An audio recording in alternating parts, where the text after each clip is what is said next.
Hello friends, welcome to my channel study centre. आज हम अध्याय 1 भारत का इतिहास का सिंधु या हड़प्पा सभ्यता के बारे में नेक्स्ट पार्ट करेंगे। तो क्वेश्चन है, हड़प्पा में एक उन्नत जल प्रबंधन प्रणाली का पता चलता है।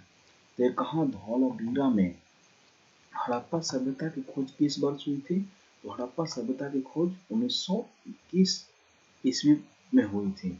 हड़प्पा की मिट्टी के बर्तनों पर सामान्यतः किस रंग का उपयोग हुआ था? हड़प्पा के मिट्टी के बर्तनों पर सामान्यतः लाल रंग का उपयोग हुआ था। सिंधु घाटी की सभ्यता के विकसित अवस्था में किस स्थल के घरों में कुओं का अवशेष मिले हैं? तो किस किस किस स्थल के? तो मोहनजोदड़ो में। सिंधु घाटी की सभ्यता का खोज निकालने में जिन दो भारतीयों का नाम जुड़ा है वह कौन कौन से हैं? दयाराम साहनी और राखालदास बनर्जी। जो सिंधु घाटी की सभ्यता की खोज में जो दो भारतीयों का नाम जुड़ा है उनका नाम क्या है? दयाराम साहनी और राखालदास बनर्जी। भारत में चांदी की उपलब्धता के प्राचीन साक्ष्य मिलते हैं। तो ये कहाँ मिलते हैं? हड़प्पा संस्कृति में। हड़प्पा संस्कृति में भारत में चांदी की उपलब्धता के प्रमुख प्राचीनतम साक्ष्य मिलते हैं। हड़प्पा में मिट्टी के बर्तनों पर सामान्यतः किस रंग का उपयोग हुआ था? हड़प्पा में मिट्टी के बर्तनों पर सामान्यतः लाल रंग का उपयोग हुआ था। मूर्ति पूजा का आरंभ कब से माना जाता है? तो मूर्ति पूजा का आरंभ पूर्व आर्य समाज से माना जाता है। विशाल स्नानागार किस पुरातत्व स्थल से पाया जाता है? तो ये कहाँ हो गया? मोहनजोदड़ो से। ये क्वेश्चन यूपीपीएससी जीआईसी 2010 का पूछा हुआ है और उत्तराखंड यूडीए और एलडीए मेंस 2007 का क्वेश्चन पूछा हुआ है। हड़प्पा सभ्यता स्थल लोथल स्थित है। तो ये स्थल जो लोथल है वो कहाँ स्थित है? ये गुजरात में स्थित है। एक क्वेश्चन भी उत्तराखंड पीसीएस प्रीलिम्स 2010 का पूछा हुआ है और यूपी पीसीएस मेंस 2009 का पूछा हुआ है। धौलावीरा किस राज्य में स्थित है? तो धौलावीरा गुजरात में स्थित है।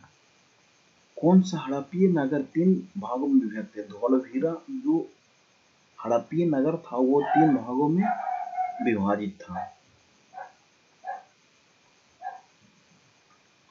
सिंधु घाटी की सभ्यता को आर्यों से पूर्व रखे जाने वाले महत्वपूर्ण कारक हैं। तो ये क्या थे? मृदभांड करके थे। सिंधु घाटी संस्कृति वैदिक सभ्यता से भिन्न थी। क्यों भिन्न थी? क्योंकि सिंधु घाटी में ज्यादातर जो विकसित शहर जीवन की सुविधाएं थी, जबकि वैदिक सभ्यता में इतना विकसित शहरें नहीं थी। हड़प्पा संस्कृति की जानकारी का मुख्य स्रोत है। तो हड़प्पा संस्कृति की जानकारी का मुख्य स्रोत क्या है? पुरातात्विक खुदाई। पुरातात्विक खुदाई के बाद ही हड़प्पा संस्कृति के बारे में पता चला था। ये क्वेश्चन यूपीएससी प्रीलिम्स 1996 और यूपीएससी प्रीलिम्स 1994 का पूछा हुआ है।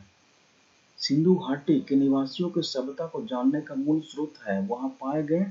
तो जो सिंधु घाटी के निवासियों के सभ्यता के बारे में जानने का जो मुख्य स्रोत है वो क्या क्या चीज है? वो बर्तन है, जेवर है और हथियार है और औजार।